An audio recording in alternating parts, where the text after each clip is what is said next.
ওকে, আমরা আজকে শুরুতে আলোচনা করব আয়তকার ঘনবস্তু নিয়ে।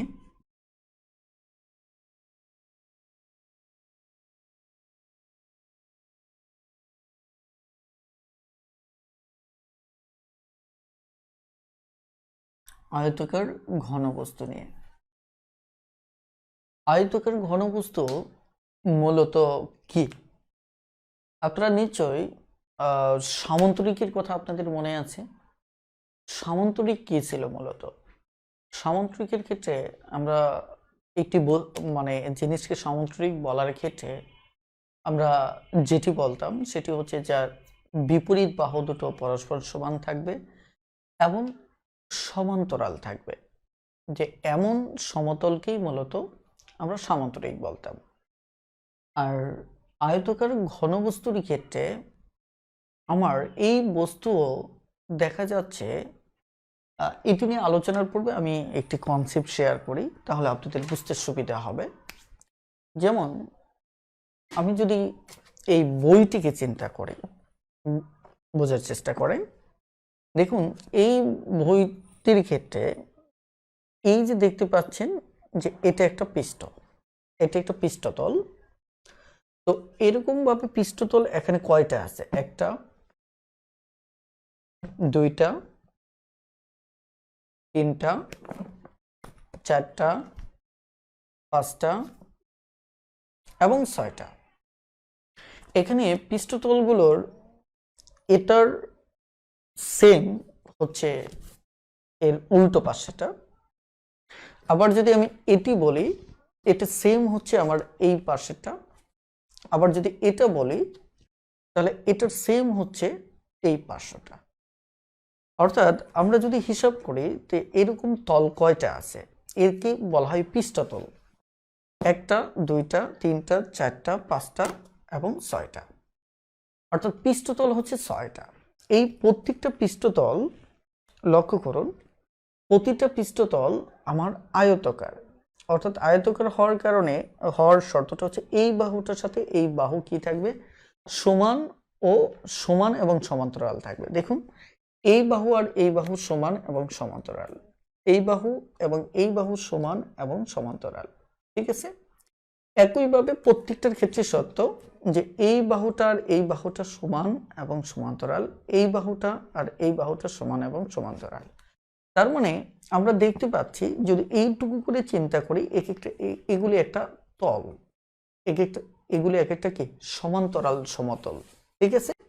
তাহলে এইরকম সমান্তরাল সমান্তল আমাদের হচ্ছে ছয়টা। তার মানে যখন মনে করেন আয়তিক ঘনবস্তু হবে এরকম ছয়টি পৃষ্ঠতল যদি থাকে, কয়টি? ছয়টি পৃষ্ঠতল যদি থাকে, এবং সেক্ষেত্রে এরা প্রত্যেকেই পৃষ্ঠতলটা কি হবে? আয়তাকার হবে। তাহলে সেক্ষেত্রে আমরা তাকে আয়তিক ঘনবস্তু বলি। তাহলে আয়ত এবং আয়তিক ঘনবস্তুর ভিতর পার্থক্যটা কি সেটাও কিন্তু আমাদের বুঝতে হবে। আয়তর ক্ষেত্রে আমরা যেটা নিয়েছিলাম শুধুমাত্র দৈর্ঘ্য আর প্রস্থ নিয়েছিলাম। ঠিক আছে? আর আয়তকার ঘনবস্তুর ক্ষেত্রে আমাদের দৈর্ঘ্য থাকবে, প্রস্থ থাকবে এবং কি থাকবে? আমাদের উচ্চতা থাকবে। ঠিক আছে? তার মানে আমার যে তিনটি মাত্রা রয়েছে, এই তিনটি মাত্রার প্রতিটি মাত্রায় এখানে উপস্থিতি থাকবে। অর্থাৎ দৈর্ঘ্য, প্রস্থ এবং উচ্চতা। এটাকে আমরা 3D বা 3 ডাইমেনশন বলে থাকি। ঠিক আছে? এখানে লক্ষ্য করে দেখুন, এটাকে যদি আমরা কল্পনা করি, এটাকে যদি আপনি দৈর্ঘ্য কল্পনা করেন, অথবা এভাবে যদি ধরি, তাহলে আপনাদের স্বাভাবিকভাবে চিন্তা করতে, এটা যদি দৈর্ঘ্য মনে হয়, এটি প্রস্থ, আর এই যে এইটুকু হচ্ছে এটা কি উচ্চতা, এটা হচ্ছে কি আমার উচ্চতা। তার মানে আমি দাবি করতে পারি যে এটি একটি আয়তাকার ঘনবস্তু। ক্লিয়ার? আপাতত আমাকে একটু কমেন্টে জানেন। হ্যাঁ, এখানে উচ্চতা আপনি কিভাবে ধরতেছেন তার উপর নির্ভর করবে। সেটা হচ্ছে যদি আপনি স্বাভাবিকভাবে ধরেন, এটা যদি দৈর্ঘ্য, এটা যদি প্রস্থ ধরেন, তাহলে এই যে বেসটা, যে এই যে কভারের পিস সাইডটা, এটা উচ্চতা।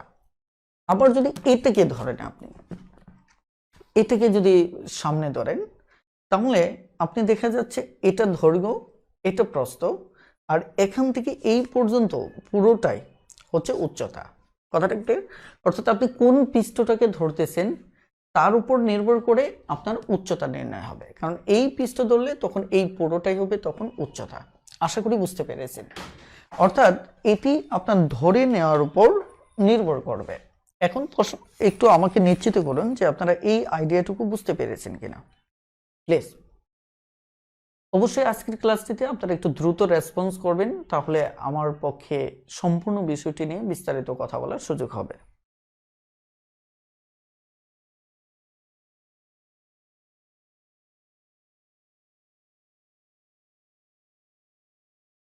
ঠিক আছে, এখন তাহলে আমরা কিছু গুরুত্বপূর্ণ তথ্য শিখে নেব। অর্থাৎ আয়তকার ঘনবস্তুর পৃষ্ঠতল থাকবে কয়টা? 6টি। ঠিক আছে, তারপর আমাদের যে তথ্যগুলোর ভিতর এখানে বাহুর হিসাবটা আপনাদের একটু দেখানো উচিত, যে এখানে আমার বাহু কয়টা থাকবে। ঠিক আছে, দেখেন বাহু টোটাল থাকবে, ভালো করে খেয়াল করে দেখেন, বাহু বলতে এই যে কনসেপ্টটা, কথাটা ক্লিয়ার? এই কনসেপ্টটা এরকম কয়টা আছে দেখেন, এখানে একটা বাহু, এখানে একটা, এখানে একটা, এখানে একটা, টোটাল এখানে চারটা বাহু। কথাটা ক্লিয়ার? তাহলে খেয়াল করে দেখেন, চারটা যদি বাহু থাকে তাহলে এই পাশে একটা বাহু 5টা, এই পাশে একটা বাহু 6টা, এই পাশে 7টা, 8টা, 9টা, 10টা। এইভাবে হয়তো আপনাদের একটু বুঝতে ভুল হতে পারে, কারণ হচ্ছে যে এটা আমি কোনটা ধরতেছি কোনটা ছাড়তেছি এটা আমার নিজের কাছেই উলট পালট লাগতেছে। দেখেন টোটাল বাহু ভালো করে খেয়াল করেন, 1টা, 2টা, 3টা, 4টা, 5টা, 6টা, 7টা, 8টা। ঠিক আছে, 8টা। তাহলে এখানে 9টা, 10টা, 11টা, এই সাইডে একটা 12টা, সরি আমি ভুল বলছি, 8টা, তারপর 9টা, 10টা, 11টা, 12টা। আমার মনে হয় এটি আরো একটু ভালো বুঝতে পারবেন। এখানে যে বাহুর হিসাবটা আমি যদি প্র্যাকটিক্যালি দেখাই, ধরেন এই যে হিসাব করলাম 1টা, 2টা, 3টা, 4টা, দেখেন এভাবে যখন আপনি ধরবেন এর বিপরীত পাশেও কিন্তু আমার 4টা আছে, 4টা 4টা 8টা। ঠিক আছে, 8টা। এখন এর ভেতর আমার কি 8টা চলে গেল, এখন বাকি থাকলো কোনটা? এই যে এটাও কিন্তু একটা বাহু 9টা, এটাও একটা বাহু 10টা, এটা তো একবার হিসাব করেই ফেলছি, তাই কিনা? একইভাবে এটা একটা বাহু 11টা, এটা একটা বাহু 12টা, এটা একবার হিসাব করে ফেলছি, তার মানে টোটাল আমার 12টি ধার বা বাহু রয়েছে। তাহলে বাহু রয়েছে কয়টা? 12টি। বাহু রয়েছে আমার 12টি। ঠিক আছে, এখন প্রশ্ন হচ্ছে সমকোণ কয়টা আছে। এখন সমকোণের হিসাবটা ভালো করে যদি খেয়াল করেন, যে সমকোণের হিসাবটা খুবই সহজ, যে এখানে এই চারটার জন্য চারটা, একটা প্রতিটা সমতলে 4টি করে সমকোণ আছে, 1টা, 2টা, 3টা এবং 4টা। ঠিক আছে, তাহলে উল্টা পাশে 4টা, 8টা, তাহলে এই পাশে 4টা, এই জায়গায় একটা, এই জায়গায় একটা, এই জায়গায় একটা, এই জায়গায়, তাহলে 8টা 4টা 12টা। তাহলে এই উল্টা পাশেও কয়টা? 4টা, 12টা 12টা, সরি আরো 4টা 16টা। তাহলে দেখেন 16টা, এখানেও আছে 4টা, তাহলে কি 20টা। তাহলে এর উল্টো পাশে যেটা, এখানেও আছে 4টা। বাহুর ক্ষেত্রে রিপিট হলেও এখানে কোনো রিপিট হওয়ার সুযোগ নেই, কারণ এখানে আয়তক্ষেত্র আছে কয়টা? 6টা, প্রতিটাতে হচ্ছে কয়টা করে সমকোণ? 4টা করে। তাহলে 4 6 24টি, 4 6 24টি। তাহলে সমকোণ হচ্ছে কয়টি? 24টি। ঠিক আছে, এখন এই যে এই জায়গায় একটা শীর্ষবিন্দু আমাদের কয়টি সেটি হিসাব করতে হবে। শীর্ষবিন্দুটা একটু খেয়াল করে দেখেন, শীর্ষবিন্দু কয়টা? আমি আপনাদের এই যে এগুলি কিন্তু কর্নার কিন্তু এক একটা শীর্ষবিন্দু। তাহলে কোণা কয়টা আছে? একটা, দুইটা, তিনটা, চারটা, পাঁচটা, ছয়টা, সাতটা, আটটা। আটটা কোণা আছে। এটাকে শীর্ষবিন্দু কেন বলা হয়? ধরেন এই কোণাটাই আমরা যদি হিসাব করি, এখান থেকে একটা বাহু আসছে, এখান থেকে একটা বাহু আসছে, এখান থেকে একটা বাহু আছে, তাহলে তিনটা বাহু। খেয়াল করেন, এই নিচ থেকে এখানে একটা আসছে, এদিক থেকে একটা গেছে, এদিক থেকে একটা গেছে, এই জায়গায় তিনটা বাহু একত্রিত হয়েছে, তাই না? এভাবে এখানেও যদি খেয়াল করেন, একটা বাহু, আরেকটা এবং আরেকটা, এখানে একটা কোণ, শীর্ষকোণ। তার মানে আমরা দেখতে পাচ্ছি আয়তকার ঘনবস্তুর ক্ষেত্রে তিনটা করে বাহু মিলে একটা করে, তিনটা বাহু একটা বিন্দুতে মিলিত হয়েছে। তার মানে এখানে তাহলে আমরা সরাসরি কোণাটা হিসাব করলেই হচ্ছে একটা, দুইটা, তিনটা, চারটা, পাঁচটা, ছয়টা, সাতটা, আটটা। অর্থাৎ তাহলে কৌণিক বিন্দু বা শীর্ষবিন্দু, কৌণিক বিন্দু বা শীর্ষবিন্দু আমাদের কয়টা? আটটা।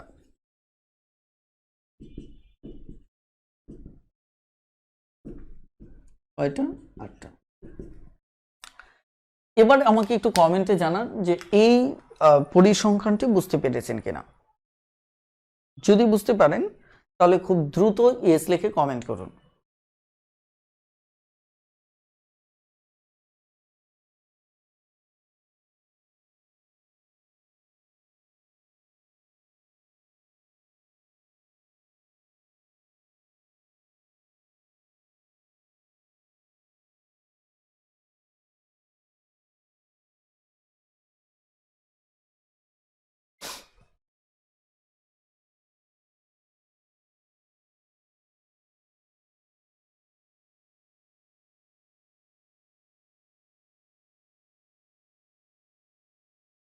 ঠিক আছে, আপনাদের একটা চমৎকার পার্থক্য একটু শেয়ার করা উচিত, যেটা হচ্ছে যে ক্ষেত্রফল বনাম আয়তন। অর্থাৎ ক্ষেত্রফল বলতে আমরা কি বুঝি, আয়তন বলতে কি বুঝি, এই পার্থক্যটা আপনাদের একটু ক্লিয়ার করা উচিত। তাহলে আমাদের আজকের আলোচনাটি বুঝতে আপনার বেশ সুবিধা হবে। সেটা হচ্ছে আমরা শুধুমাত্র দৈর্ঘ্য আর প্রস্থ নিয়ে আমরা ক্ষেত্রফল পাই, দৈর্ঘ্য এবং প্রস্থ। আর আয়তনের ক্ষেত্রে হয় দৈর্ঘ্য, প্রস্থ এবং উচ্চতা। তার মানে যখন আপনি ক্ষেত্রফল বের করতেছেন তখন বুঝতে হবে যে দৈর্ঘ্য আর প্রস্থ নিয়ে শুধু কাজ করবেন, আর আয়তন যখন কাজ করবেন তখন বুঝতে হবে এখানে তিনটা মাত্রায় থাকবে, তাই কিনা? তিনটা মাত্রায় থাকবে, দৈর্ঘ্য, প্রস্থ এবং উচ্চতা। আর এটাকে আমরা একক হিসেবে লিখি, এদের একক হয়ে থাকে মূলত বর্গ একক, আর এই ক্ষেত্রে একক হয়ে থাকে মূলত ঘন একক। এই পার্থক্যটা আপনাকে একটু ভালো করে বুঝতে হবে। আমি আবারও বলছি যে ক্ষেত্রফল আমরা দৈর্ঘ্য ইন্টু প্রস্থ নিয়ে করে থাকি, আয়তন হচ্ছে দৈর্ঘ্য, প্রস্থ, উচ্চতা, তিনটি মাত্রায় এখানে থাকবে। একক এটার ক্ষেত্রে হবে বর্গ একক, এর ক্ষেত্রে হবে ঘন একক। ঠিক আছে, আশা করি বুঝতে পেরেছেন। এবার লক্ষ্য করুন, আমরা যদি এখানে আয়তকার ঘনবস্তুর ক্ষেত্রে আমরা যদি ক্ষেত্রফল বের করি তাহলে কি হবে, এবং আমরা যদি আয়তন বের করি তাহলে কি হবে। এখন খেয়াল করে দেখেন, একটা আয়তকার ঘনবস্তু যদি সত্যিকার অর্থে আমি এঁকে নিই, আসলে বই দেখানোর উদ্দেশ্য ছিল যে আমি চাচ্ছিলাম যে ফাইনালি আঁকবো না, কিন্তু মনে হচ্ছে আঁকা উচিত। দেখেন, যদিও ওরকম হবে না, তবে আপনারা ধরে নেবেন। ঠিক আছে, ধরেন এটি একটি আমার কি আয়তকার ঘনবস্তু। আমি যদি এখানে ক্ষেত্রফল বের করি তাহলে ব্যাপারটা হচ্ছে এরকম, খেয়াল করে দেখেন, এটাকে যদি আমরা এ ধরি, কি ধরি, এ ধরি, এটা যদি বি ধরি, তাই কিনা, এটা যদি আমরা সি ধরি, তাই কিনা, তাহলে খেয়াল করে দেখেন, আমি ধরেন এ যদি ধরলাম, অথবা এটিকে যদি আমি এ ধরি, স্বাভাবিকভাবে এটাও এ, এটাও এ, এটাও এ, কারণ এই চারটাটা সমান হবে। আমি যদি এটাকে বি ধরি তাহলে এটিও বি, এটিও বি, এটিও বি, কারণ এরা পরস্পর বিপরীতভাবে সমান। তাহলে এটাকে যদি সি ধরি, আলটিমেট এটাও সি, আমার এটিও সি, রাইট?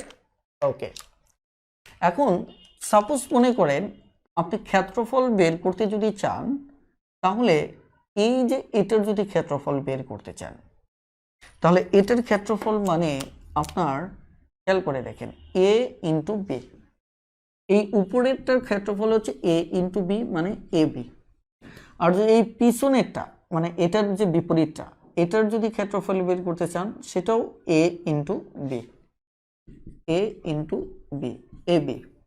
তার মানে এখানে আসতেছে আমার 2ab, তাই কিনা? এবার আসেন আমরা যদি এখানে সরাসরি ধরেন এটার ক্ষেত্রফলটা বের করতে চাই, সাইডেরটা, তাহলে এখানে কি হবে?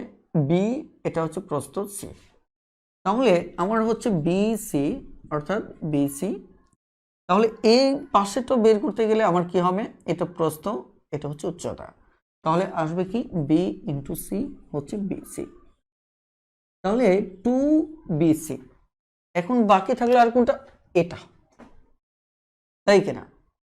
এটা বাকি থাকলো, তাহলে এটা এ, এটা যদি সি হয় তাহলে এ ইন্টু সি একটা, আর এটার বিপরীতে আরেকটা আছে, এটা সেম, তার মানে এটাও এ ইন্টু সি, তাহলে এসি। তাহলে এখানে হচ্ছে 2ac, ক্লিয়ার? সাধারণত এটাকে আমরা সি এ লিখলে ভালো হয়। ওকে, আমরা লিখেছি তো লিখেছি।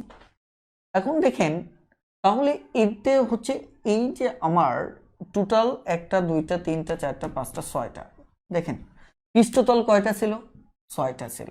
এই 6টার ক্ষেত্রফল, দুটো করে ক্ষেত্রফল সেম হবে, দুটো করে ক্ষেত্রফল কি হবে? আমার সেম হবে। তাহলে সেম যদি হয়, ভালো করে খেয়াল করে দেখেন যে আমার এই জায়গায় এই জায়গায় এই জায়গায় টোটাল আমার কত হচ্ছে? 6, সরি এটা তো আমি এভাবে লিখতে পারি না, 2ab, 2bc, 2ca, এটা হচ্ছে আমার মোট ক্ষেত্রফল। কারণ ক্ষেত্রফল কেন হবে? এখানে দুটি মাত্রাকে নিয়ে আমি হিসাব করেছি, দৈর্ঘ্য ইন্টু প্রস্থ। তাহলে এখানে যদি আমি 2 কমন নেই, তাহলে ab plus BC plus C A, clear? তাহলে খেয়াল করে দেখেন এখানে 2ca লিখছি আর 2ac একই কথা। তাহলে এই হচ্ছে মূলত আমাদেরকে আয়তকার ঘনবস্তুর ক্ষেত্রফল। তাহলে আমাদের ক্ষেত্রফল আসতেছে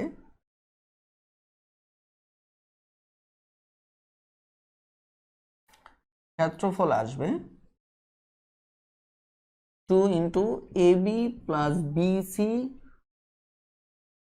প্লাস সি এ, এটা হচ্ছে আমার ক্ষেত্রফল, ক্লিয়ার? ওকে, এবার আসেন আমাদের যদি ঘনবস্তুর ক্ষেত্রে হিসাব করি, তাহলে আয়তকার ঘনবস্তুর আয়তন যদি হিসাব করি আমরা, তাহলে আয়তন যদি আমরা হিসাব করি তাহলে আমাদের এখানে আর কিছুই না, কারণ আয়তনে 3টা মাত্রা থাকে। আমরা এটাকে যদি দৈর্ঘ্য বলি, তাই কিনা? এটাকে যদি আমরা প্রস্থ বলি, ঠিক আছে, এটাকে প্রস্থ, আর এই যে এটাকে, একে যদি আমরা উচ্চতা বলি, ঠিক আছে, তাহলে আমাদের সরাসরি আয়তনটা হবে দৈর্ঘ্য প্রস্থ ইন্টু উচ্চতা। আয়তনটা হবে দৈর্ঘ্য প্রস্থ ইন্টু উচ্চতা, অর্থাৎ দৈর্ঘ্য সমান যদি হয় এ, প্রস্থ সমান যদি হয় বি, উচ্চতা সমান যদি হয় সি, তাহলে আমরা লিখতে পারি এ বি সি, ঠিক আছে? আমাকে এবার একটু কমেন্টে জানান যে আইডিয়াটি পুরোপুরি বুঝতে পেরেছেন কিনা, প্লিজ একটু দ্রুত কমেন্টে জানান যে আইডিয়াটি বুঝতে পেরেছেন কিনা।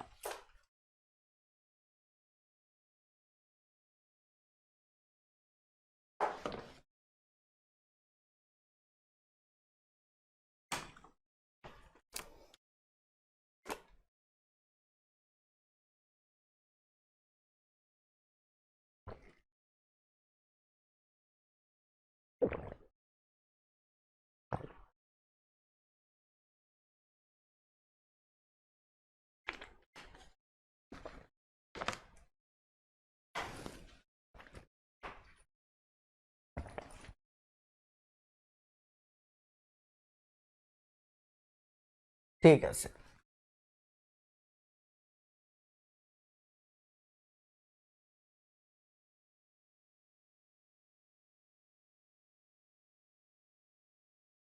আমরা এগুলো একটু পরে আবার কাজে লাগাবো, ঠিক আছে। আপাতত রেকর্ডগুলি এখানে থাক।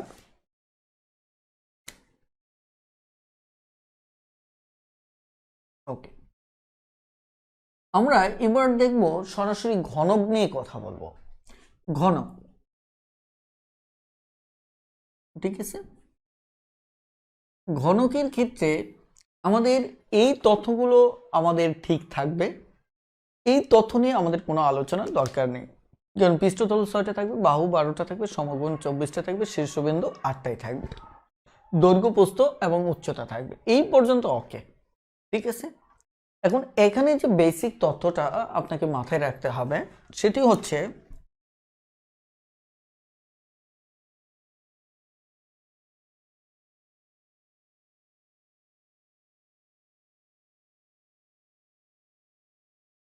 ঠিক আছে,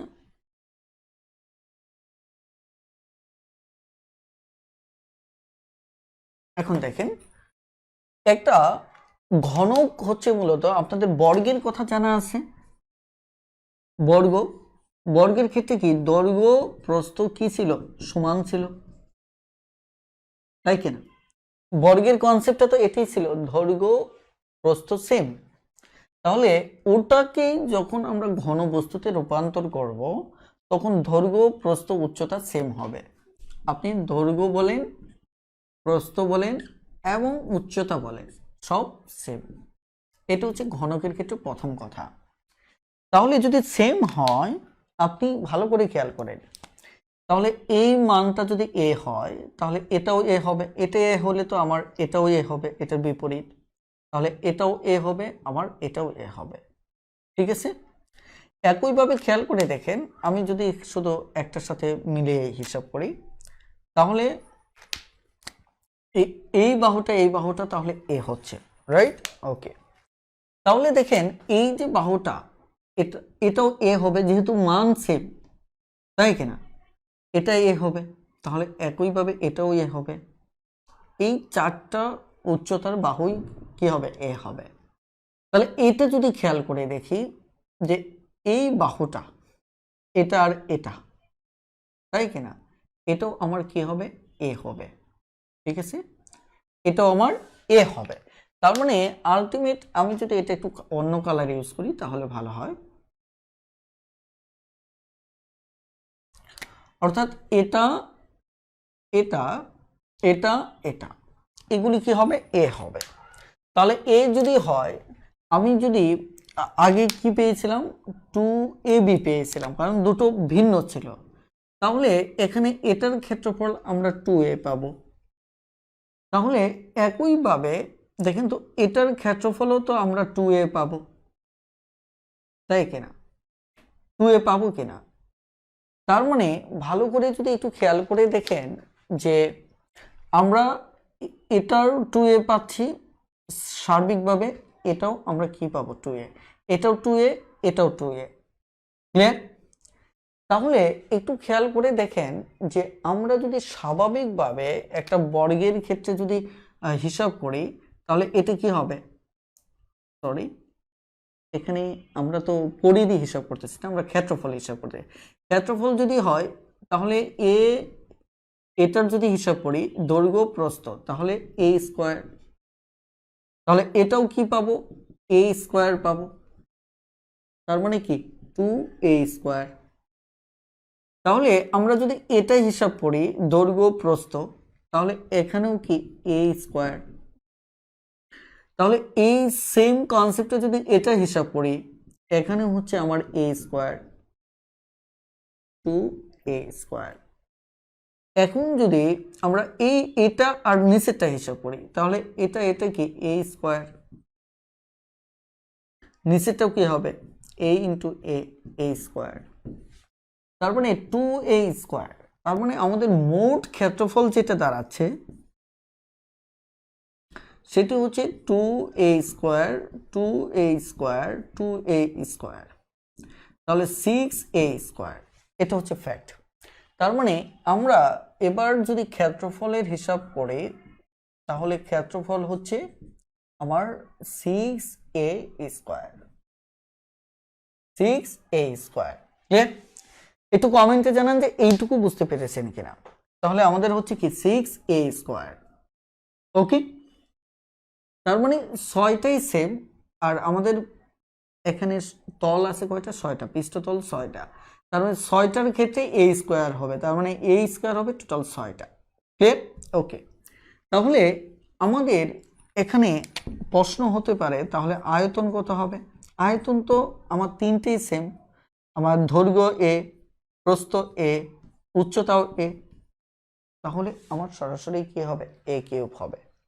তাহলে এখানে আরেকটা বিষয় একটু লিখে রাখি, এটা হচ্ছে বর্গ একক, এটি হচ্ছে আমার ঘন একক। ঠিক আছে, তাহলে এটিকে আমরা লিখতে পারি বর্গ একক। আমরা একইভাবে তাহলে আয়তনটা লিখতে পারি,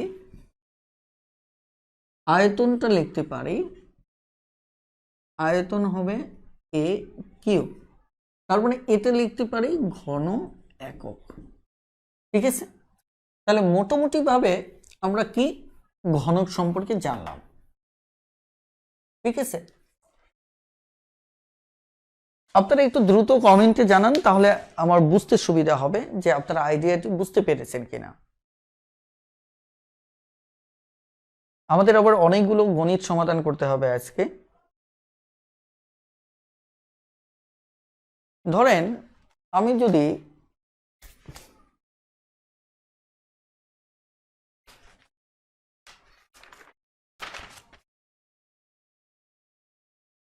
ওকে,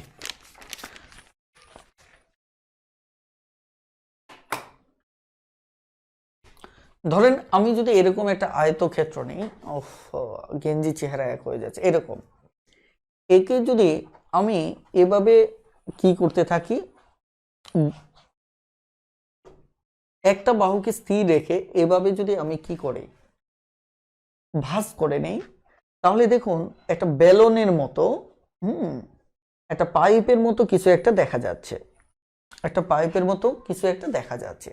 এটিকেই পাইপ বলে বা বেলন বলে। ঠিক আছে, বেলনের যে বিষয়টা, এটা মূলত একটা আয়তক্ষেত্রকে ভাঁজ করা হয়, একটা পক্ষকে স্থির রেখে টোটাল জিনিসটাকে কি করা হয়, ভাগ করা হয়। এটি হচ্ছে মূলত আমাদের কি বেলন। ক্লিয়ার? ওকে, তো বেলনের বিষয়ে একটা জিনিস ভালো করে খেয়াল করে দেখেন যে এই জায়গায় একটা বেলন, এটার ক্ষেত্রে যাকে আমরা সরাসরি সিলিন্ডার বলতেই ভালো লাগে, ধরেন এই সিলিন্ডারের ক্ষেত্রে আমার ভালো করে যদি খেয়াল করে দেখেন, আমি যদি এটা বোর্ডে আঁকি তাহলে দেখবেন এই যে গোলটা তৈরি হচ্ছে না,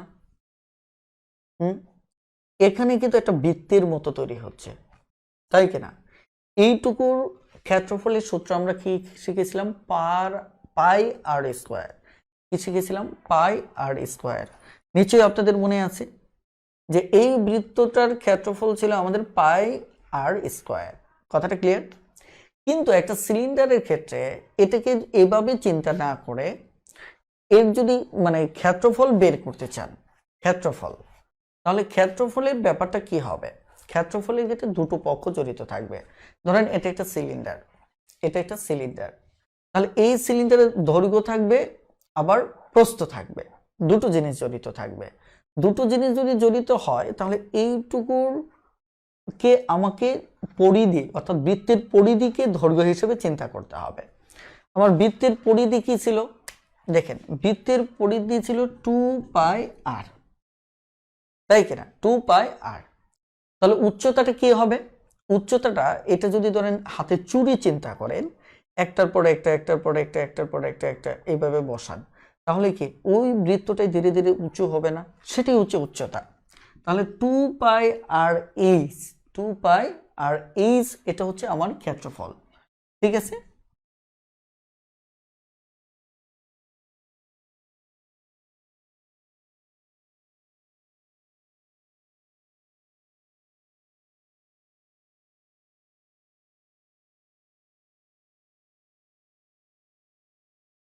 ওকে, একটা বিষয় দেখেন, তার মানে এই হেলানো তলটার ক্ষেত্রফল হচ্ছে আমার এটার পরিধিকে আমার দৈর্ঘ্যের মতো করে চিন্তা করলে, তাহলে দৈর্ঘ্য আর উচ্চতা, তাহলে এটা হচ্ছে আমার কে এর ক্ষেত্রফল। কিন্তু আমরা যদি সরাসরি সিলিন্ডার আয়তন চিন্তা করি, তাহলে আয়তনের ক্ষেত্রে ব্যাপারটা কি হবে, যে এখানে আয়তনটা হচ্ছে, মনে করেন এটা একটা ফাঁপা গোলকের মতো, যে এটা লাস্টে আমি ভরাট করে দিলাম, এর ভিতর পানি দ্বারা পূর্ণ করলেন, তাহলে ওই পানিটা কি কি বিষয় অবস্থানটা কি হবে, অবস্থানটা হবে সেই গোলাকার ভাবে এই পর্যন্ত ভরাট থাকবে, তাই কিনা, একদম এই পর্যন্ত ভরাট থাকবে। এখন খেয়াল করে দেখেন, সেক্ষেত্রে আমাদের এখানে এটার একটা ক্ষেত্রফল জানা আছে, এটা ক্ষেত্রফলটা কি, পাই আর স্কোয়ার, পাই আর স্কোয়ার, এটা বৃত্তের, এটাকার বৃত্তের ক্ষেত্রফলটা আমাদের জানা আছে, পাই আর স্কোয়ার। তাহলে এই ক্ষেত্রফলের সাথে আমার সিলিন্ডারের ক্ষেত্রফলের পার্থক্যটা কি, পার্থক্য কিছুই না, যে এই যে যতটুকু উচ্চতা রয়েছে এইটুকু, তাহলে আমরা ক্ষেত্রফলের সাথে যদি অর্থাৎ 2Dর ক্ষেত্রফলের সাথে যদি আমরা উচ্চতা গুণ করে দেই, তাহলে সেটাই হবে আমাদের কি আয়তন, সেটি হবে কি আমাদের আয়তন। তাহলে এটি যদি আমার বৃত্তের ক্ষেত্রফল হয়, তাহলে আমার বৃত্তের আয়তন কত হবে, বৃত্তের আয়তন হবে মূলত পাই আর স্কোয়ার এইচ। প্লিজ একটু কমেন্টে জানান যে এইটুকু বুঝতে পেরেছেন কিনা, এইটুকু বুঝতে পেরেছেন কিনা, যদি বুঝতে পারেন তাহলে দ্রুত কমেন্টে জানান।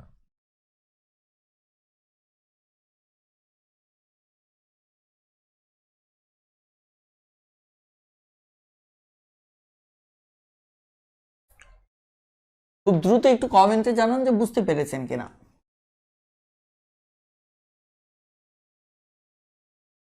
একটু কমেন্টে জানান যে বুঝতে পেরেছেন কিনা।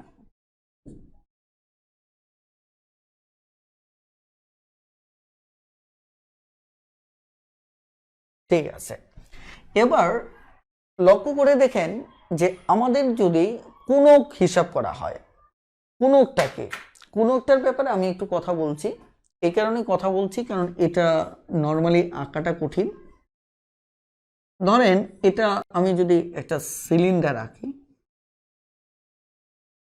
একটা সিলিন্ডার যদি আঁকি, তাই কিনা, ঠিক আছে, এই সিলিন্ডারের ক্ষেত্রে একটা জিনিস মনে রাখবেন যে এটার, এই সিলিন্ডারটার 3/1 3/1 এটা হবে কি 1/3, কোনটার, এই টোটালটার 3/1 হবে। ক্লিয়ার? আমি আবারও বলছি, এটার টোটালটাই 3/1 হবে। তাহলে কোণকের আয়তনটা কত হবে,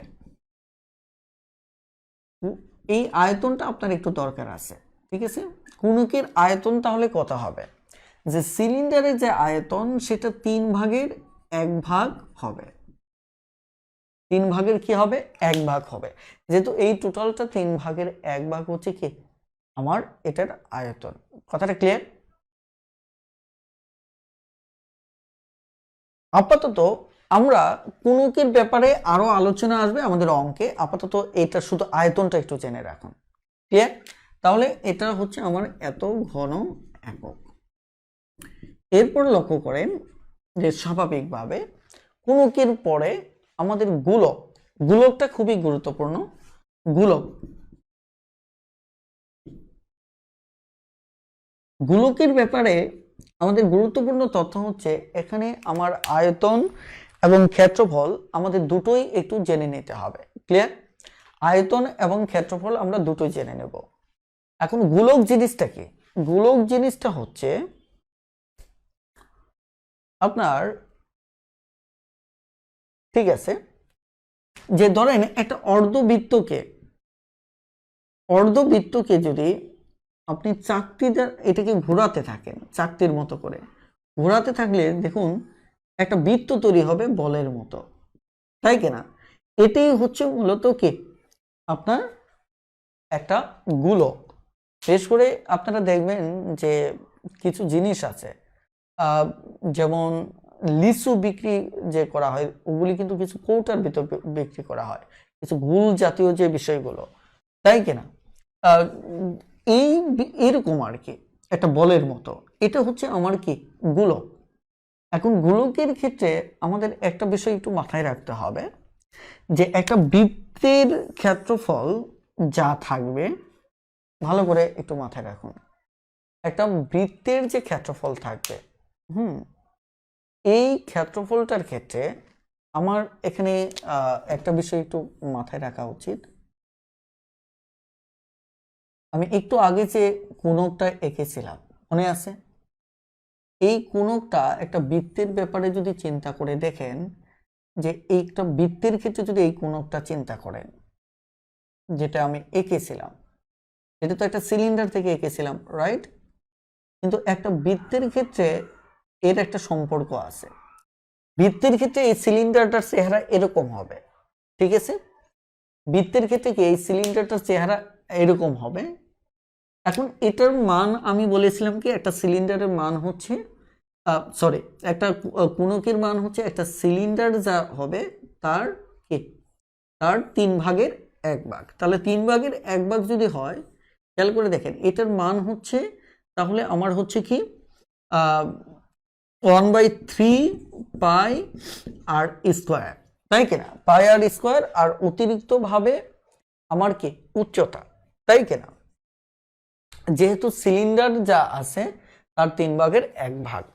এখন যদি ভালো করে খেয়াল করে দেখেন, এখন যদি এটা হচ্ছে আমার কি কোণকের আয়তন, এখন কোণক, এখন বৃত্তের ক্ষেত্রে যেটা হবে, এই কোণকের যে আয়তন আছে এই আয়তনের 4 গুণ হচ্ছে আমার বৃত্ত, এই সরি গোলক। কয় গুণ? 4 গুণ। আমি আবারও বলতেছি, এটার 4 গুণ। 4 গুণ আমি ব্যাপারটা আরেকটু ক্লিয়ার করি। সেটা হচ্ছে এখানে এই যে আয়তনটা, এর ভিতর কি আছে, এইটুকুর ভিতর কি আমার উচ্চতাও আছে, উচ্চতা আছে না? উচ্চতা আছে। আবার পাশাপাশি আমার এটা দেখেন এর ভিতর মানে টোটালি আমার কি এর ভিতর 3টা মাত্রায় এখানে রয়েছে, যেটা আমি আগেই বলেছি। তাহলে একটা বৃত্তে যদি গোলক হয় সেক্ষেত্রে আয়তন বের করার সময় আপনাকে চিন্তা করতে হবে এটার যে রেজাল্টটা আছে এটা 4 গুণ হবে এটার আয়তন। আর যদি ক্ষেত্রফল চিন্তা করেন তাহলে ক্ষেত্রফলটা বেশ সহজ। ক্ষেত্রফলটা কেমন? ক্ষেত্রফলটা, ক্ষেত্রফল দেখেন আমরা যে এখানে ক্ষেত্রফল, বৃত্তের যে ক্ষেত্রফল এটি কিন্তু পাই আর স্কোয়ার, তাই কিনা? বৃত্তের ক্ষেত্রফলটা কি পাই আর স্কোয়ার। এখন এখান থেকে কিন্তু খেয়াল করেন, এখান থেকে কিন্তু আমরা কি আয়তন বের করেছিলাম, ঠিক আছে? পাই আর স্কোয়ার এই সিলিন্ডারের আয়তন বের করেছিলাম, ভালো করে খেয়াল করেন। তার মানে কি এর সাথে আয়তনটার সাথে ক্ষেত্রফলের সাথে শুধু উচ্চতা যোগ করেছিলাম। এটার 3/1 থেকে আমি কোণক বের করেছিলাম, এই আয়তন থেকে এই আয়তনটা বের করেছিলাম।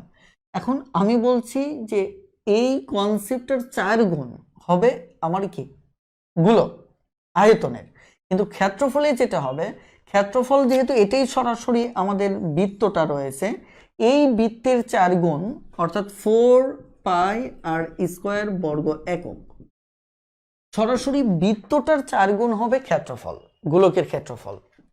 আর দেখেন এই কোণকের 4 গুণ, 4 গুণ বলতে তাহলে কত হচ্ছে, 4 × 1/3 পাই আর স্কোয়ার এইচ, তাই কিনা? আমি একটু লিখে নিই আয়তন, এটা কি আয়তন। তাহলে আয়তন যদি হয় তাহলে কি হচ্ছে যে 4 × 1/3 পাই আর স্কোয়ার এইচ, এটা আয়তন হওয়ার কথা। কিন্তু দেখেন আমরা এখানে কোণকের ক্ষেত্রে যে উচ্চতাটা ধরেছিলাম সেটি ছিল এখান থেকে এটা থেকে একটা উচ্চতা, এটা ছিল এইচ, তাই না? তার মানে দেখেন এটা কি ছিল, মূলত কেন্দ্র থেকে এই পর্যন্ত দূরত্ব, তার মানে এখান থেকে মূলত এই পর্যন্ত দূরত্ব, তাই কিনা? এখানে খেয়াল করে দেখেন এটাও কিন্তু একটা বৃত্তের মতো ছিল, এখান থেকে আমাদের এই পর্যন্ত দূরত্ব, এখানের কেন্দ্র অথবা এখানের কেন্দ্র যেটাই হোক, তারপর আলটিমেট কিন্তু এটা ছিল, ঠিক আছে, এটা ছিল মূলত এটা। তাহলে খেয়াল করে দেখেন এটা তো উচ্চতা এইচ দ্বারা প্রকাশ করেছি, এখন এটা যদি কেন্দ্র থেকে এই পরিধি পর্যন্ত দূরত্বকে বোঝায় তাহলে এটা তো আরেকটা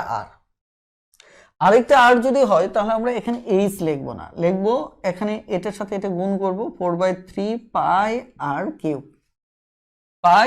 কিউব, কারণ এখানে এই এইচটা মূলত আমার এটার পরিধি, ঠিক আছে, এখানে যেটা এইচ ধরেছি এটাই হচ্ছে আমার এই গোলকের মাঝে পরিধি, এই কারণে আমার এখানে এইচ না হয়ে আরেকটা আর হবে, এখানে দুটো আর, এটা আরেকটা আর, তাহলে আর হবে কয়টা? 3টা।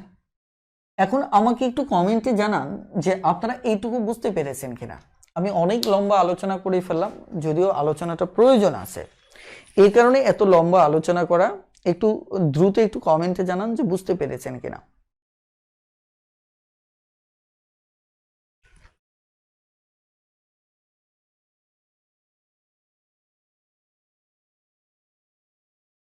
খুব দ্রুত একটু কমেন্টে জানান যে বুঝতে পেরেছেন কিনা।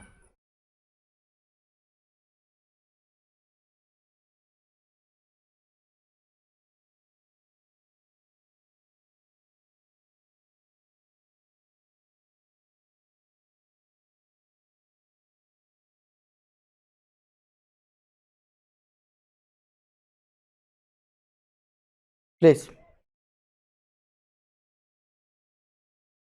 ঠিক আছে, এবার তাহলে আমরা অঙ্কে চলে যাব। মোটামুটি ভাবে আমাদের সূত্রের ব্যাপারগুলো ক্লিয়ার, মোটামুটি অনেকগুলো সূত্র, এবার আমরা এগুলো অ্যাপ্লাই করব ইনশাআল্লাহ। ঠিক আছে, তাহলে আমি সরাসরি অঙ্কে চলে যাচ্ছি।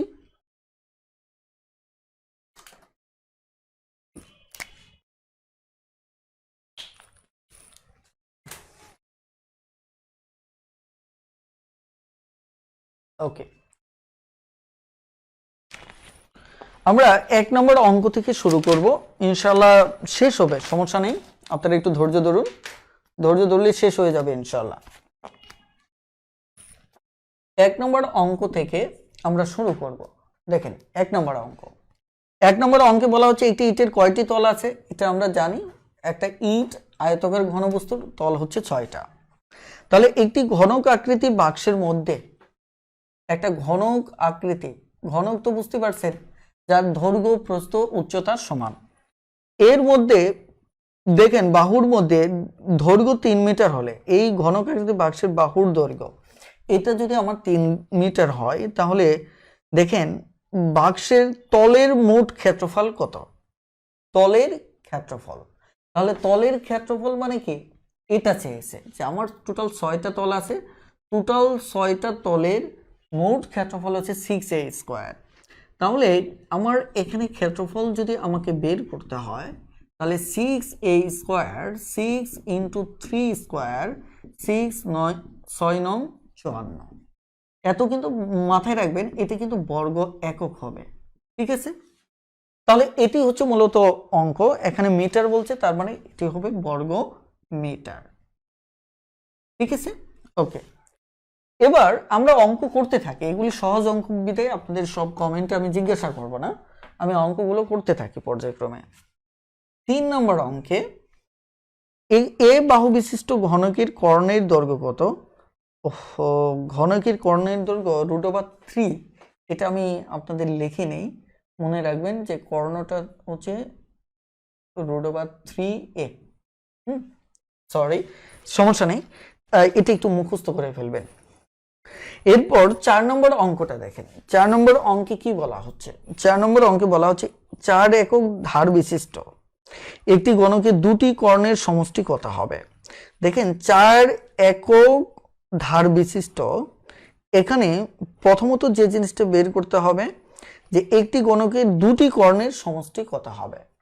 দেখেন তো কর্ণ সমান যে আমি √3/a ধরলাম, এইটা কি আমার বাহু, এইটা কি বাহু, এর সাথে √3 গুণ করলেই আমার হয়ে যাচ্ছে। এখানে এই বাহুটার মান দেওয়া আছে কত? 4, তাই কিনা। এখন দুটি কর্ণের সমষ্টি চেয়েছে, তাহলে দুটি কর্ণ যদি হয়, এই একটা কর্ণ আমার এই একটা কর্ণ, তাহলে এখানে √3 ইন্টু, অথবা আমি এখানে 2a ধরতে পারি, অথবা আমি এভাবেও ধরতে পারি। তাহলে কত হচ্ছে এখানে 4, তার মানে কি টোটাল 8 হচ্ছে। কত হচ্ছে 8 হচ্ছে। তার মানে 4 4 যেহেতু যোগ করতে হবে, এটা মূলত রেজাল্টটা হচ্ছে 4√3 যোগ 4√3, তাহলে 8√3 হচ্ছে। ক্লিয়ার? এটি হচ্ছে আমাদের উত্তর। এরপর দেখেন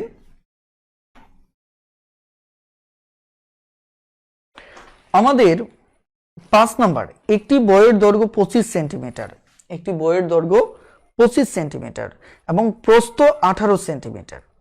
একটি বইয়ের দৈর্ঘ্য 25 সেন্টিমিটার, প্রস্থ 18 সেন্টিমিটার। খেয়াল করেন, তাহলে বইটির পৃষ্ঠা সংখ্যা 200, প্রতি পাতা কাগজের পুরুত্ব x মিলিমিটার হলে বইটির আয়তন কত হবে? কথাটা ক্লিয়ার?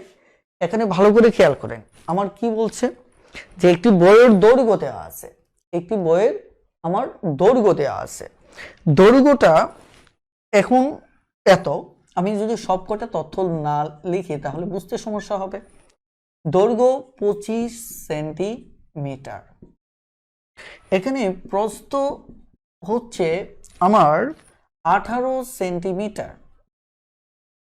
একইভাবে এখানে বইটির পৃষ্ঠা সংখ্যা দেওয়া আছে। দেখেন এখানে কিন্তু মজার ব্যাপার হচ্ছে উচ্চতাটা দেয়া নেই, তাই না?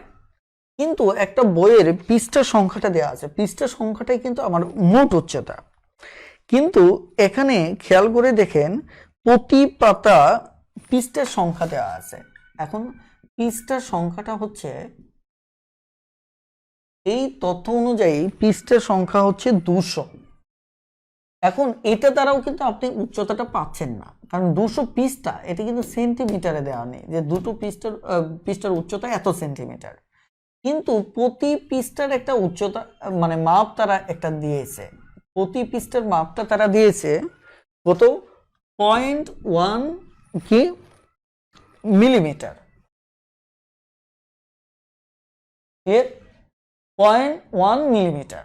এখন খেয়াল করেন, তাহলে এটা দ্বারা যদি আমরা এটাকে গুণ করি, খেয়াল করে দেখেন, তাহলে 200 পৃষ্ঠা, এখানে কিন্তু আপনাদের একটা বুঝতে হবে পৃষ্ঠা মানে কি। খেয়াল করেন, পৃষ্ঠা মানে এটা, এইটুকু একটা পৃষ্ঠা, ভালো করে বোঝেন, এটা একটা পৃষ্ঠা আর এটা একটা পৃষ্ঠা।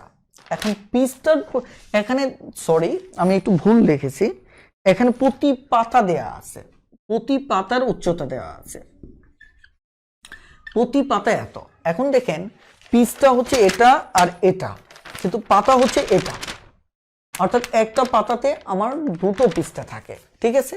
তাহলে দুটো পৃষ্ঠা যদি থাকে, ভালো করে খেয়াল করে দেখেন এখানে আমার তাহলে পাতার সংখ্যা আনতে হবে। তাহলে এখানে আমার পাতা কত হবে?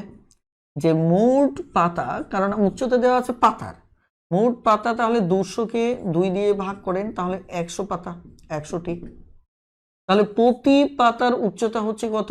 আমার 0.1 মিলিমিটার। তাহলে আমি যদি গুণ করি তাহলে কত হচ্ছে? 10 মিলিমিটার। এখন আমার তো এই তথ্যগুলো সেন্টিমিটারে দেওয়া, তাহলে এখানে যে কাজ করতে হবে, 10 দিয়ে যদি আমরা ভাগ করি এটা সেন্টিমিটার হবে, 10 মিলিমিটারে আমার কি 1 সেন্টিমিটার।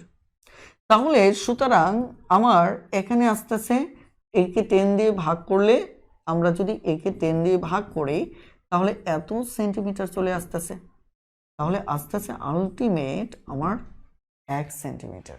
ক্লিয়ার?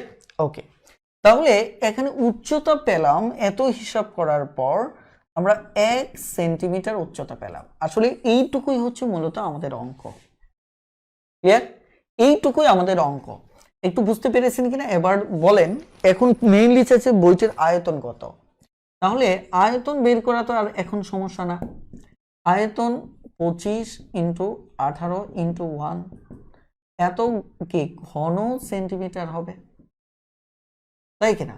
ঘন সেন্টিমিটার যদি হয়, স্বাভাবিকভাবে আমি যদি বলি 200 শূন্য হাতের 20, 25 আর 20 কত হচ্ছে? 45। অর্থাৎ আমাদের এখানে উত্তর হবে 450 ঘন সেন্টিমিটার। একটু কমেন্টে জানান যে আইডিয়াটা বুঝতে পেরেছেন কিনা প্লিজ। আমি আবারও বলছি যে এই আইডিয়াটি আপনি বুঝতে পেরেছেন কিনা, একটু কমেন্টে জানান।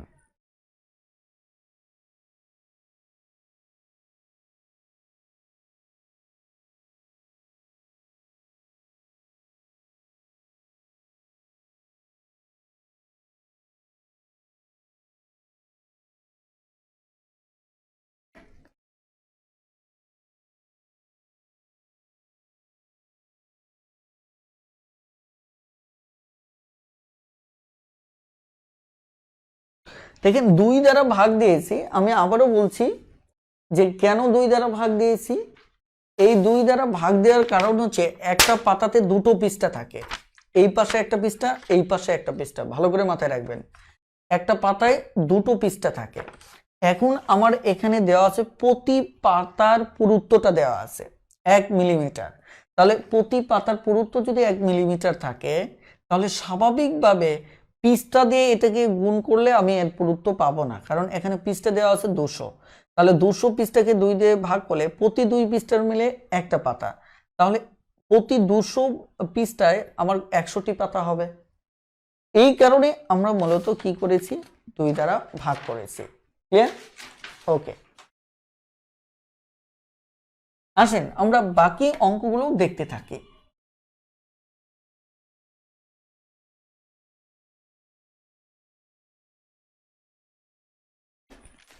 এবার 6 নম্বর অঙ্ক দেখুন, এটা আপনারা পারবেন। একটি ঘনবস্তুর দৈর্ঘ্য প্রস্থ উচ্চতার সমান, বস্তুটির আয়তন 343 ঘন সেন্টিমিটার হলে তার একটি তলের ক্ষেত্রফল কত? দেখেন খুবই সিম্পল, ঘনকের আয়তন আমাদের কি a কিউব, তাই কিনা?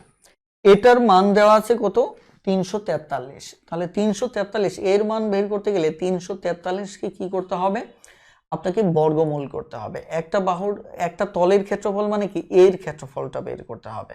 কথাটা ক্লিয়ার? তাহলে এর ক্ষেত্রফল যদি আপনি বের করেন, খেয়াল করেন যে এখানে কি করতে হবে, এর ক্ষেত্রফল আপনাকে বের করতে হবে। অর্থাৎ এখানে a কিউব সমান সমান a কিউব সমান সমান তথ্য দেওয়া আছে 343। তাহলে a কিউব সমান সমান আপনি কিন্তু এটা 7 কিউব লিখতে পারেন। তাহলে সুতরাং a সমান সমান 7, বাট আপনার চেয়েছে কি একটি তলের ক্ষেত্রফল। তলের ক্ষেত্রফল, একটা তলের ক্ষেত্রফল খেয়াল করেন, এখানে আসলে তলটাও লিখে দেওয়ার উচিত ছিল, তাহলে আপনাদের বুঝতে সুবিধা হতো। একটা তল মানে হচ্ছে শুধুমাত্র একটা তল যদি হিসাব করা হয়, তাহলে কিন্তু ওটা a স্কোয়ার হবে, একটা তল, কারণ দৈর্ঘ্য এবং প্রস্থ, তাই কিনা? তাহলে একটা তল যদি হিসাব করা হয়, তাহলে তলের ক্ষেত্রফল কত হবে, তলের ক্ষেত্রফল a স্কোয়ার, তার মানে 7 7 49, এটাই উত্তর। ঠিক আছে, সম্ভবত এখানে একটু মিসিং আছে, আপনারা এটা একটু কারেকশন করে নেবেন।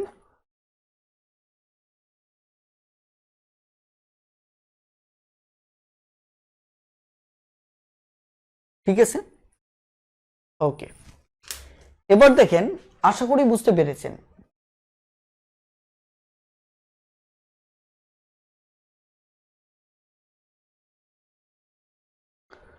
এখানে 7 নম্বরটা এটা পারবেন, 8 নম্বরটা, হ্যাঁ 8 নম্বর অঙ্কটা দেখেন। 8 নম্বর অঙ্কে মূলত কি বলা হচ্ছে যে 8 মিটার ব্যাস বিশিষ্ট একটি বলকে, একটা বল 8 মিটার ব্যাস বিশিষ্ট একটি ঘন বাক্সে, তাই কিনা? তার মানে কি দৈর্ঘ্য প্রস্থ তো যার সমান। তাহলে এরকম জায়গায় আপনি একটা বল রেখেছেন, ঠিক আছে, একটা বল রেখেছেন এর ভিতরে। তাহলে খেয়াল করে দেখেন যে এমন ঘনবক্সের আয়তন কত।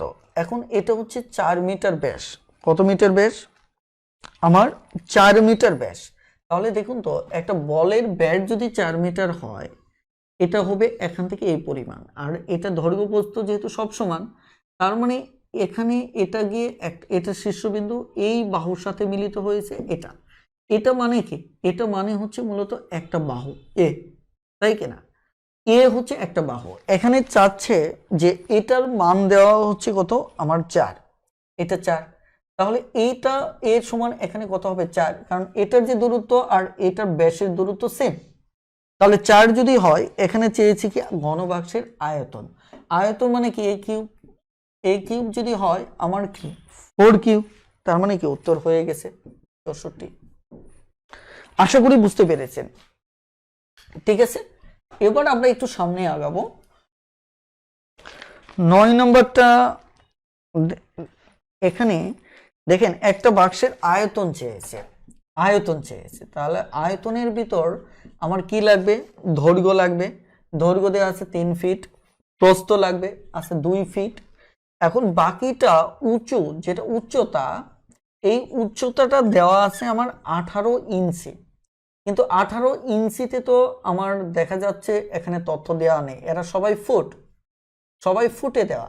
তার মানে এটাও ফুট লাগবে, তার মানে 12 ইঞ্চিতে 1 ফিট। তার মানে এটা দ্বারা যদি এটা ভাগ করি তাহলে কত, 2, উপরে হচ্ছে 3, 3-এর অর্ধেক কত 1.5।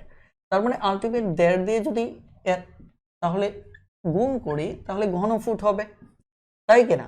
তাহলে 1.5-এর দ্বিগুণ 3, 3 তিরিকে 9 ঘন ফুট। এটি আমাদের উত্তর। এবার তারপরে যান,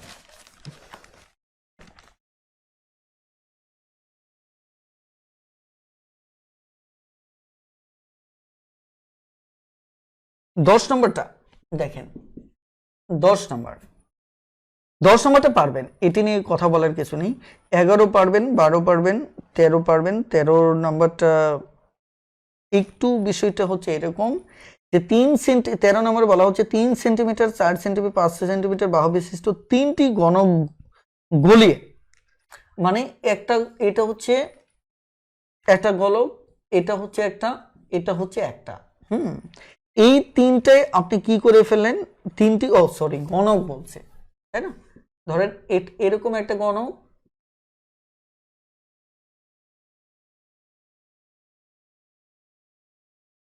এরকম একটা গণক, ধরেন এরকম একটা গণক, এই তিনটা গলিয়ে ফেললেন, একসাথে গলিয়ে আপনি নতুন একটা গণক তৈরি করবেন। তাহলে এটার বাহুটা হচ্ছে 3 সেন্টিমিটার, ঠিক আছে, আর পরেরটার বাহু হচ্ছে 4 সেন্টিমিটার, তারপরেরটার বাহু হচ্ছে 5 সেন্টিমিটার, ঠিক আছে। তাহলে এখন তিনটা বাহু বিশিষ্ট 3টি গোলক গুলিয়ে ফেললেন। গুলিয়ে আগে এটার আমরা ইটা দেখি, আয়তনটা দেখি। তাহলে 3 কিউব, এটা টোটালটা কত, 3 কিউব 27, তাই কিনা? এটা হচ্ছে কি 4 কিউব 64, 5 কিউব 125। তাহলে এই টোটালটা, এটার আয়তন এত, অর্থাৎ এই তিনটা আয়তন আমরা পেলাম। এখন বলছে নতুন ঘনকের বাহুর দৈর্ঘ্য কত হবে। তার মানে এই তিনটা মিলে হবে, তার মানে 27 যোগ 64 যোগ 125। তাহলে 5 4 9 9 10 16 6 হাতের 1 2 2 6 8 8 2 কত 10 11 1 হাতের 1 2 216। এটা হচ্ছে নতুন যে তিনটা মিলে যে ঘনকের আয়তনটা, ঠিক আছে। এটা হচ্ছে এটা, কিন্তু আমাদের অঙ্কে চেয়েছে এক বাহুর দৈর্ঘ্য। কত বাহুর দৈর্ঘ্য? এক বাহুর দৈর্ঘ্য। এক বাহুর দৈর্ঘ্য মানে কি, দৈর্ঘ্য প্রস্থ উচ্চতা, দৈর্ঘ্য প্রস্থ এবং উচ্চতা, এই এক বাহুর যে কোনো একটার দৈর্ঘ্য চাচ্ছে। যেহেতু এটা গণক, গণক মানে হচ্ছে দৈর্ঘ্য প্রস্থ উচ্চতা সমান, তার মানে যে কোনো একটা এর মান বের করলেই হবে। তাহলে সুতরাং এখানে এর মানটা হবে কি, এটার ঘন, তাই কিনা? এটার ঘন যদি হয় আমরা উত্তর তাহলে পেয়ে গেছি, অর্থাৎ 6 সেন্টিমিটার। প্লিজ একটু কমেন্টে জানান যে আইডিয়াটি বুঝতে পেরেছেন কিনা। হ্যাঁ, একটু কমেন্টে জানান যে আইডিয়াটি বুঝতে পেরেছেন কিনা।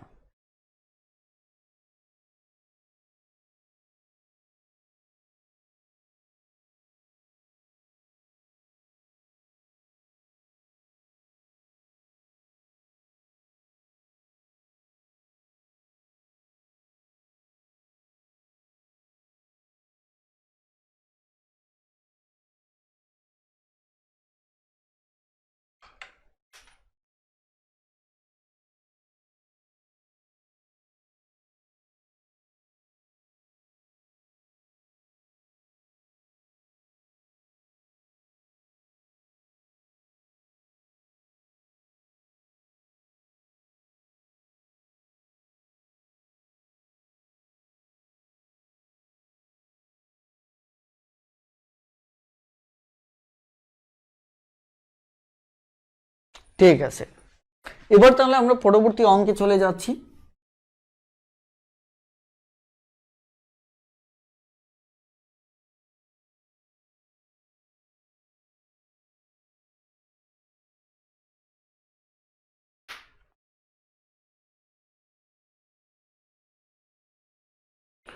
তাহলে 13, 14 পারবেন, 15 পারবেন, 15টা নিয়ে আর কথা বলতেছি না। 16 পারবেন, আপনারা একটু দেখে নেবেন। শুধুমাত্র বলছে একটা সাবানের আকার 5 সেন্টিমিটার, 4 সেন্টিমিটার, 1.5 সেন্টিমিটার হলে 15 সেন্টিমিটার দৈর্ঘ্য, 48 মিটার প্রস্থ। ধরেন একটা সাবান দেখা যাচ্ছে এটার মানে আকার বলে দেওয়া আছে, একটা 5 সেন্টিমিটার দৈর্ঘ্য, 4 সেন্টিমিটার হয়তো প্রস্থ, আর 1.5 সেন্টিমিটার কি উচ্চতা। এখন এটা বলার পর আমাদের এরকম একটা কি দেওয়া আছে, বাক্সের কথা বলা আছে। বাক্স ওটার চাইতে বড়, যেটার দৈর্ঘ্য দেওয়া আছে কত, আমার 55 সেন্টিমিটার, 48 সেন্টিমিটার, উচ্চতা দেওয়া আছে 30 সেন্টিমিটার। এখন এই বাক্সের ভিতর এই কয়টা সাবান আপনি রাখতে পারবেন? তাহলে এটা স্বাভাবিক, এটার আয়তন বের করবেন, এটার আয়তন, এটার আয়তন বের করবেন। তাহলে এখানে কতটি সাবান রাখবে, এটা তার মানে কি এই বড়টার আয়তনকে সূত্রটা দিয়ে ভাগ করলেই বুঝতে পারবেন যে এটা কতগুলো এখানে আমার সাবান আটবে। ঠিক আছে, এটাও পারবেন। তাহলে এখানে আপনারা 17 নম্বর অঙ্কটাও দেখে নেবেন, ইভেন আমি বলবো 18 নম্বর অঙ্কটাও দেখে নেবেন। ঠিক আছে, এটা এই কারণে বলছি, কারণ হচ্ছে এগুলি সেম অঙ্ক, সেম অঙ্ক, একটু দয়া করে করে নেবেন। শুধুমাত্র পরিমাপ সংক্রান্ত কোনো জটিলতা থাকলে ব্যাখ্যাগুলো একটু দেখে নেবেন। আমি 19 নম্বরে চলে যাচ্ছি। 19 নম্বরে দেখেন, 19 নম্বর অঙ্কে কি বলা আছে। 19 নম্বর অঙ্কে বলা হচ্ছে যে গোলকের ব্যাসার্ধ দ্বিগুণ হলে, গোলকের ব্যাসার্ধটা দ্বিগুণ করা হলে গোলকের আয়তন কত বৃদ্ধি পাবে। এখন এই জায়গায় আপনাকে একটু দেখতে হবে গোলকের ব্যাসার্ধ, গোলকের যে ব্যাসার্ধ, এই ব্যাসার্ধটা কি হলে, দ্বিগুণ হলে। ঠিক আছে, এখন গোলকের ব্যাসার্ধ দ্বিগুণ যদি হয় তাহলে গোলকের আয়তন কত বৃদ্ধি পাওয়া হবে। এখন গোলকের ব্যাসার্ধ আমরা এই যে এখানে গোলকের ব্যাসার্ধ যখন আমার আর হয়, তাই কিনা, তখন স্বাভাবিকভাবে এখানে আয়তনের কথা বলা হচ্ছে, স্বাভাবিকভাবে আমার আয়তন হচ্ছে 4/3 পাই আর কিউব, তাই কিনা। এখন যদি আপনার এখানে বলা হয় যে স্বাভাবিকভাবে যদি ব্যাসার্ধ দ্বিগুণ করা হয়, অর্থাৎ আর এর জায়গায় যদি 2r করা হয়, তাই কিনা, 2r যদি করা হয়, তাহলে আপনাকে এখানে দাবি করা হচ্ছে, সেটা হচ্ছে যে গোলকের আয়তন কত বৃদ্ধি পাবে। এটা আমি আগে করি, তারপর আপনাদের খুব সহজ মনে হবে। পাই এই আর এর মানটা এখানে কি শুধু আর ছিল, এখানে 2r, তাহলে 2r এই টোটালটার উপর ঘন হবে, এখানে শুধু এটার উপর ঘন, এবার টোটালটার উপর, তাহলে 4/3 পাই, তাহলে এটা কত, আর কিউব। তার মানে খেয়াল করে দেখেন এই জায়গায় আমাদের টোটাল কনসেপ্টটা বাড়তেছে কত, দেখেন আগে এটার থেকে এটা বাড়তেছে 8 গুণ। কিভাবে, আপনি যদি একটু সাজিয়ে নেন, 2 পাই আর কিউবকে যদি সাজিয়ে নেন, অতিরিক্ত আসতেছে কত, আমার 8, তার মানে 8 গুণ। এই টাইপের অঙ্ক যদি আসে কখনো, বিশেষ করে গোলকের ক্ষেত্রে যদি কখনো ব্যাসার্ধ দ্বিগুণ করতে বলে, দ্বিগুণ করতে বলে, তখন ওটার উপর শুধু আপনি কাজ করবেন, ওটার হিসেবে কাজ করলে কত হবে, 8 আর কিউব, এটা বাদ দেন, তাহলে 8 গুণ। যদি আপনাকে এটা 3 গুণ করতে বলে, তাহলে এটার উপর এটা কাজ করবেন আপনি, তাহলে 27 আর কিউব, এই আর কিউব তো মূল সূত্রে, ওটা বাদ দিয়ে দেন, তাহলে 27 গুণ। এটা হচ্ছে শর্টকাট, ক্লিয়ার? ওকে, এবার তাহলে আমরা পরের অঙ্কটা যাচ্ছি। 20 নম্বর অঙ্কটা দেখুন, গোলকের ব্যাসার্ধ আর হলে ওর আয়তন সমান কত। এটা তো সূত্র, সরাসরি সূত্র চাইছে, অর্থাৎ আগে যেটা দেখালাম। একটি 21 নম্বর, এখানে বলা হচ্ছে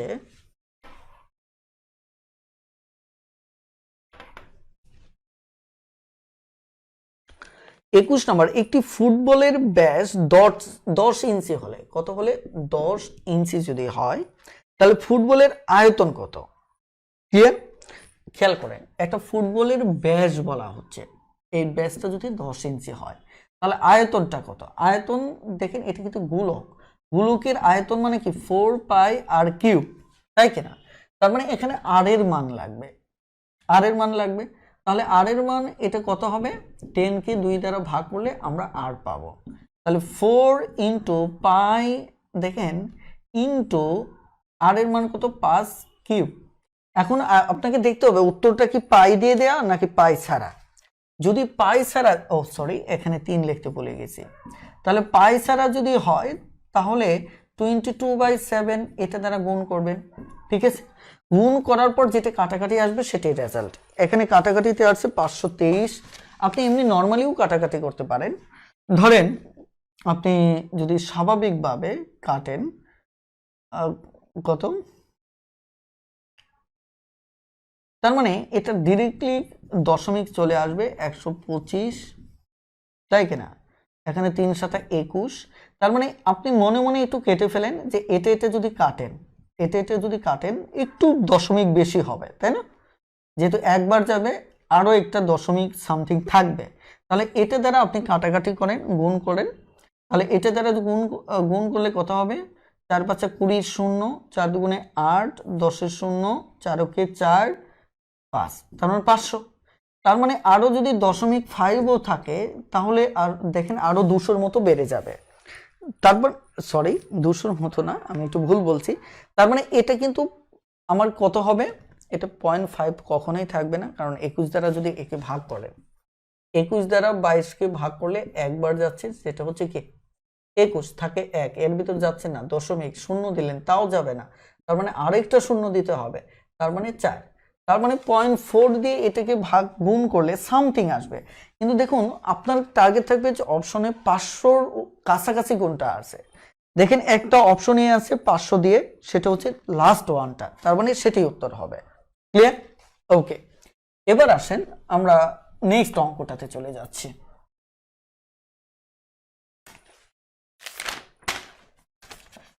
নেক্সট অঙ্কটা, সেটা 22 নম্বর অঙ্ক, বেশ গুরুত্বপূর্ণ একটি অঙ্ক।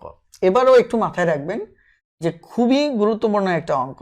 দুটি গোলকের ব্যাসার্ধের অনুপাত দেওয়া আছে, দুটি গোলকের কি আছে? ব্যাসার্ধের অনুপাত আছে। আমরা এর আগে একটা অঙ্ক যেটা করছিলাম যে এখানে ব্যাসার্ধ দ্বিগুণ করা হলে আয়তন কি হবে? তার ঘন হবে, তাই কিনা? এবার দেওয়া আছে আমার ব্যাসার্ধের অনুপাত দেওয়া আছে। কি দেওয়া আছে?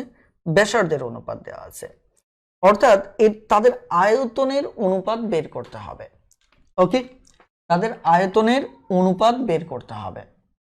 এবার দেখেন, তাহলে ব্যাসার্ধ দেওয়া আছে, আয়তনের অনুপাত, এটা যদি বের করেন তাহলে স্বাভাবিকভাবে ব্যাসার্ধ যখন আর ছিল তাহলে আয়তনে আমার ওই আর এর মানটা হয়েছিল কি? আর কিউব।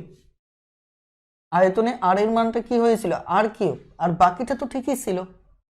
তার মানে এটা যদি 3:2 হয়, এটা যদি ব্যাসার্ধ হয়, তাহলে এখানে 4 পাই যেটা, ওটা এখানেও থাকবে, এখানেও থাকবে, ওটা কাটা যাবে। তাহলে এটাকে যদি ঘন করা হয় 3 3 9, 3 9 27, 28, তাহলে এটা হবে আমাদের আয়তনের অনুপাত। খুবই সহজ, আপনি চাইলে এভাবে মনে রাখতে পারেন।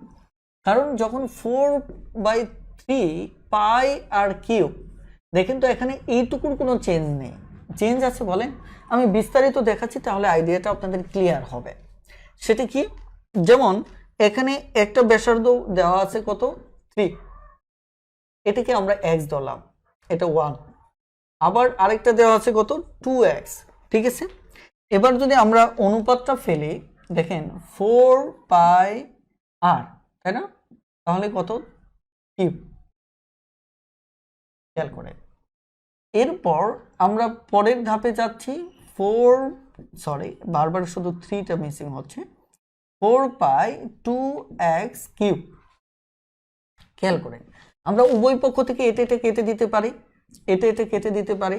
তাহলে এখানে কি থাকলো? 27x cube. এখানে কি? 8x cube. তাহলে x x বাদ, তাহলে থাকলো কত? 27 আর হচ্ছে 8। তার মানে কি সরাসরি আমরা দেখব যে ব্যাসার্ধ আর হলে সূত্রে সেটা গিয়ে কি হচ্ছে, ঘন হচ্ছে। সূত্রে সেটা গিয়ে কি হচ্ছে, ঘন হচ্ছে। এই কারণে আমরা কিন্তু আগের অঙ্কেও এটা যখন দ্বিগুণ করা হয়েছিল তখন শুধু আমরা এইটুকু চিন্তা করেছিলাম যে তাহলে সেটা কত হবে, আমার 8 গুণ হবে। এখানেও সেম কনসেপ্টটা, তাই দুপাশে এটা কাটা দিলে তাহলে 27, এটা 8 হচ্ছে। ক্লিয়ার? এখন খেয়াল করে দেখেন যে এই তাহলে এখানে আমাদের উত্তর মিলে যাচ্ছে। এটা হচ্ছে আমার শর্টকাট। এবার আমরা যদি পরের অঙ্কটা আপনারা পারবেন, 23 পারবেন, 24 নম্বর অঙ্কটা দেখেন। 24 নম্বর অঙ্কটা এখানে বলা হচ্ছে দুটি গোলকের আয়তন 8 আর 27, তাহলে তাদের ক্ষেত্রফলের অনুপাত কত? তাদের ক্ষেত্রফলের অনুপাত কত? দেখেন, ক্ষেত্রফল বের করার জন্য আমার কি লাগে, আমার 4 পাই আর স্কয়ার লাগে, তাই?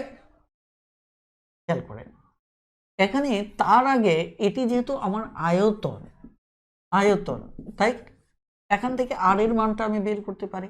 আর এর মান কি, আর কে ঘন করেই তো এটা পেয়েছি আমরা, তাই কিনা? তাহলে আর কে যদি আমরা বর্গমূল করি তাহলে আমার কত আসতেছে দেখেন, এক্ষেত্রে আর এর মান পাবো 2 আর আসতেছে 3। এখন বলা হচ্ছে এটা ক্ষেত্রফলটা হবে পাই আর স্কয়ার, এটা তো দুই জায়গায় থাকবে, তাই কিনা? দুই জায়গায় যদি থাকে আপনি দেখেন 4 পাই, এটা ধরেন আমি এটা লিখলাম আর এর মান কত, স্কয়ার। আর এর মানটা কত, স্কয়ার। তাহলে 4 পাই এখানে এটার মান কত, স্কয়ার। তাহলে খেয়াল করেন এটা এটা কাটা, তার মানে কি 4 3 3 9, তার মানে কি এটাই হচ্ছে মূলত আমার কি ক্ষেত্রফল। ক্লিয়ার? তার মানে অঙ্কটাকে কিন্তু আপনি অনেক শর্টকাটে করতে পারেন। কিভাবে? এটাকে ঘন করলে আপনি আর এর মান পাচ্ছেন, তাহলে আর পাচ্ছেন 2:3। তাহলে আমার ক্ষেত্রফলটা হচ্ছে কি এটার বর্গ, তাহলে 4 অর্থাৎ আর স্কয়ার 9, অর্থাৎ এটাই উত্তর। প্লিজ বলেন বুঝতে পেরেছেন কিনা? যদি বুঝতে পারেন দ্রুত একটু ইয়েস লিখে কমেন্ট করুন। অঙ্কগুলো কিন্তু খুবই সহজ, খুব দ্রুত একটু কমেন্ট করুন যে বুঝতে পেরেছেন কিনা।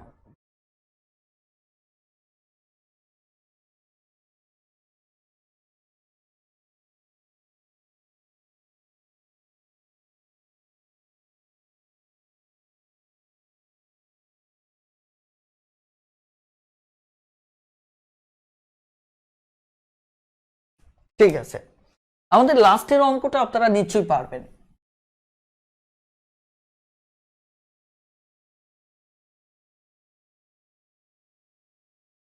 লাস্টের অঙ্কটা কেন পারবেন, এখানে জাস্ট বলা হচ্ছে যে 1 সেন্টিমিটার ব্যাসার্ধ, আর এর মান দেওয়া আছে 1 সেন্টিমিটার।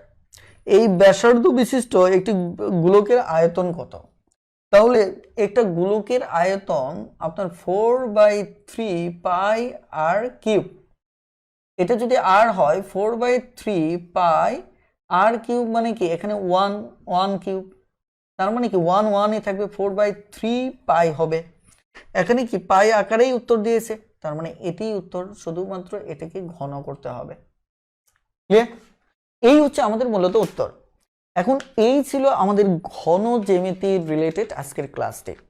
আশা করি ক্লাসটি বুঝতে পেরেছেন। আর যদি আপনি কোথাও বুঝতে না পারেন, আমার বিনয়ের সাথে অনুরোধ হচ্ছে আপনারা ক্লাসটি বারবার দেখুন, একাধিকবার দেখুন।